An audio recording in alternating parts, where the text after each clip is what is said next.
क्या बात है। चलिए आइए देखिए, अब इंक्लाइनेशन में सारी चीजें देखते हैं, हर मैटर में देखते हैं। अगर एक फर्स्ट क्वाड्रेंट से पास कर रही है लाइन, तो लाइन एक तो थीटा और दूसरा 180 प्लस थीटा, ये भी हो सकता है है ना, क्योंकि वर्टिकली थीटा तो ये भी थीटा और 180 तो यहाँ तक है, यानी 180 प्लस थीटा। तो हम बेटा स्मॉलर एंगल लेते हैं ना, हम हमेशा क्या लेंगे, क्योंकि पहले कौन पहुंच गई, अच्छा यहाँ जाना आसान है कि यहाँ जाना आसान है, क्लियर है। तो अभी थीटा क्या हो गया, अक्यूट या ऑब्ट्यूज, थीटा यहाँ पे अक्यूट हो गया। तुम लोगों ने खुद ही बोला ना, गलत होगा तो तुम ही लोग समझोगे, ठीक है पक्का ना। बाद में ये नहीं कि भाई सर आपने गलत पढ़ा, मैंने थोड़े ना पढ़ा है, वहाँ तो वीडियो रिकॉर्डिंग है, मैंने नहीं पढ़ा है। चले हम आगे, आगे देखते हैं।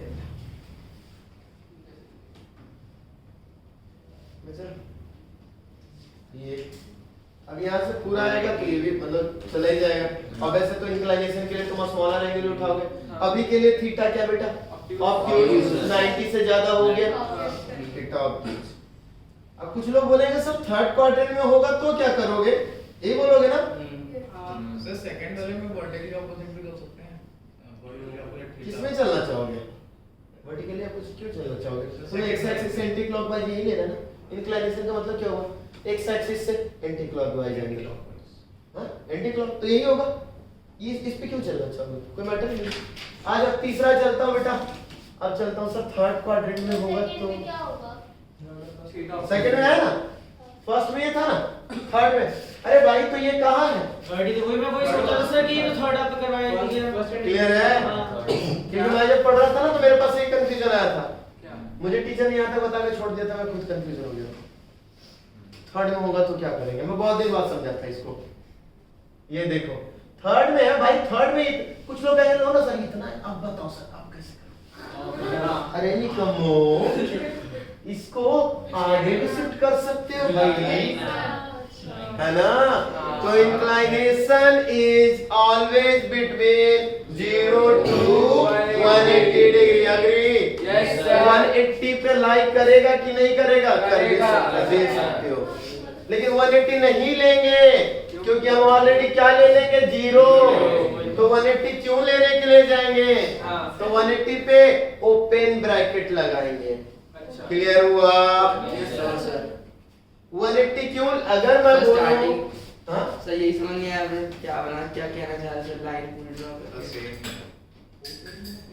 मैं ये बोला थर्ड क्वाड्रेंट में जा रहे हो, जो थर्ड क्वाड्रेंट में वो फर्स्ट क्वाड्रेंट का ही तो एंगल ले रहा है, तो हमें स्मॉलर एंगल ले लेना है, तो क्या इंक्लाइनेशन थर्ड क्वाड्रेंट में आएगा, तो इंक्लाइनेशन कहां से होगा, 0 से 180 के या 180 भी लेंगे, हम लोग स्मॉलर लेते हैं, तो 0 जब ले ही लिए तो 180 क्यों लेने जा रहे हो, अग्री हो, यानी इंक्लाइनेशन इज लेने को ले सकते हैं ना, मतलब 180 जब 0 तुम अक्वायर कर लोगे पहले, नहीं मैं पूछ रहा हूं कि ले रहे हैं open bracket, inclination is always between, inclination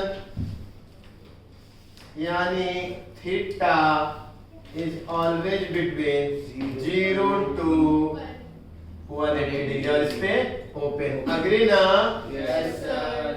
मुझे डाउट है, हाँ बच्चा बोलो बेटा क्या डाउट है, आपने अभी सेकंड केस में दिखाया तो इसमें फोर्थ क्वाड्रेंट में जा रहा है ना, हाँ जा रहा है बेटा, तो इसमें हम क्या 180 माइनस थीटा करेंगे दूसरे वाले में, नहीं बेटा क्यों नहीं, मतलब कि कैसे फाइंड होगा एंगल ऑफ, ये थीटा हुआ बेटा, हां तो ये पूरा थीटा देखो ना, ये अगर वर्टिकली अपोजिट की बात करूंगा बेटा, मतलब ये तुम पूछना चाह रहे हो सर ये पूरा एंगल कितना होगा, नहीं वो तो 360 ही होगा, तो अगर ठीक घुमा के तुम्हें इंक्लाइनेशन जानना है ना बेटा, तुम्हें इंक्लाइनेशन जानना है ना बेटा, तो तुम्हें इंक्लाइनेशन एक्स एक्सिस सीधा, तुम ये बोल रहे हो इस एंगल की बात बोल रहे हो क्या बेटा, तो ये बेटा हो जाएगा 180 माइनस थीटा, लेकिन एंटी क्लॉकवाइज में, क्योंकि टोटल एक स्ट्रेट लाइन पे टोटल कितने डिग्री का एंगल बनता है, 180 का, तो ये थीटा, तो ये 180 माइनस थीटा, लेकिन इंक्लाइनेशन तो इससे क्या मतलब, तो इंक्लाइनेशन क्या हमेशा गिवन होगी, तो ओके अब इंक्लाइनेशन में फाइट करनी है तो इस केस में हम इंक्लाइनेशन कैसे फाइट करेंगे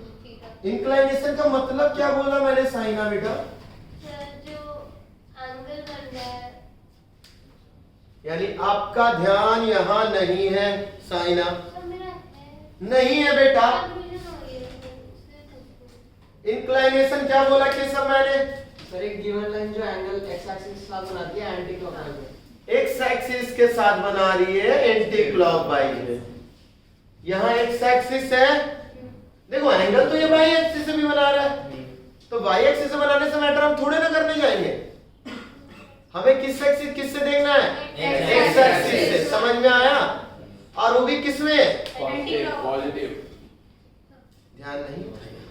हाँ वो कंफ्यूज कैसे पूछा तो ठीक है, चलो ठीक है, हो गया यहाँ तक। किसी को दिक्कत? कभी भी इंक्लाइनेशन 0 डिग्री से 180 डिग्री के बीच में रहेगा। और आपसे आप जल्दी से लिख लो बेटा, क्योंकि मैं इंपॉर्टेंट पॉइंट्स नोट कर रही हूँ। मैं बार बार बोल रहा हूँ, लिखने से पहले यहाँ देखो, आ जाओ। यहाँ तक में कोई दिक्कत प्यारे बच्चों?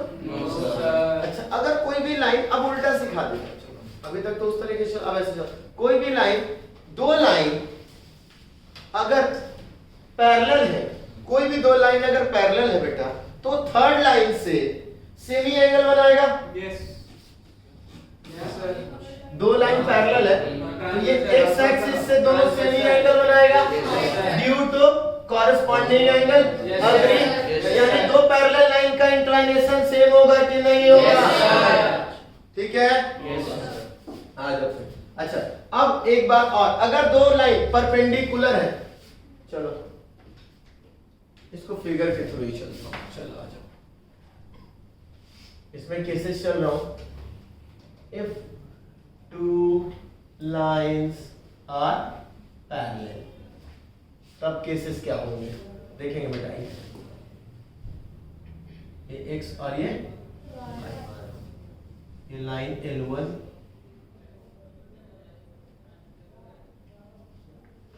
और ये लाइन L2, ठीक है। अब लाइन L1 मान लीजिए θ1 एंगल बना रहा है बेटा, और ये line θ2, because both lines are parallel, so θ1 is equal to θ2 by corresponding angle. Clear ना? तो हम कह सकते हैं if two lines are parallel then their inclination, if two क्या, जितने भी lines parallel, if lines parallel को हम लोग ऐसे लिखते हैं, पता है ना? Parallel then inclination same. कोई दिक्कत मेरे प्यारे बच्चों? अब आते हैं बेटा, अगर लाइंस परपेंडिकुलर हो तो, इफ लाइंस परपेंडिकुलर यानी 90 डिग्री बना रहे हैं, है ना बच्चा? एक दूसरे के साथ। मान लो बेटा L है, L1, और मान लो ये कुछ ऐसा है,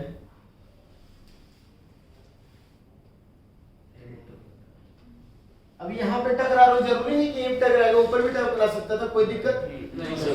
ऊपर टकरा के दिखाओ क्या? नहीं। चलो ऊपर टकरा के दिखाओ, इस पे तो आसान से दिख जाएगा। नहीं वो थोड़ा सा अच्छा रहेगा, उससे आगे थोड़ा सा बेटर होगा और अच्छे से दिखेगा। L2 ये L1, देखो बेटा ये θ1 बना रहा है, ये θ2, दोनों के बीच में कितना डिग्री? 90 है ना? तो यहाँ भी बेटा 90, तो θ2 is equal to θ1 plus 90 by exterior angle theorem।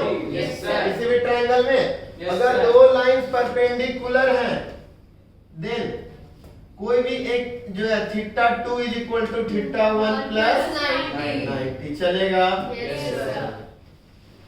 लेकिन इसमें कुछ कंडीशंस है, अगर थीटा एक्यूट है तो, अगर थीटा एक्यूट है तो, अगर मान लो कोई ऑब्ट्यूज ले लियो, कोई ऑब्ट्यूज ऑलरेडी है, तो दूसरा मान लो ये ले लेता, तो दूसरे के लिए क्या आना पड़ेगा? माइनस में आना पड़ेगा, है ना? Yes sir.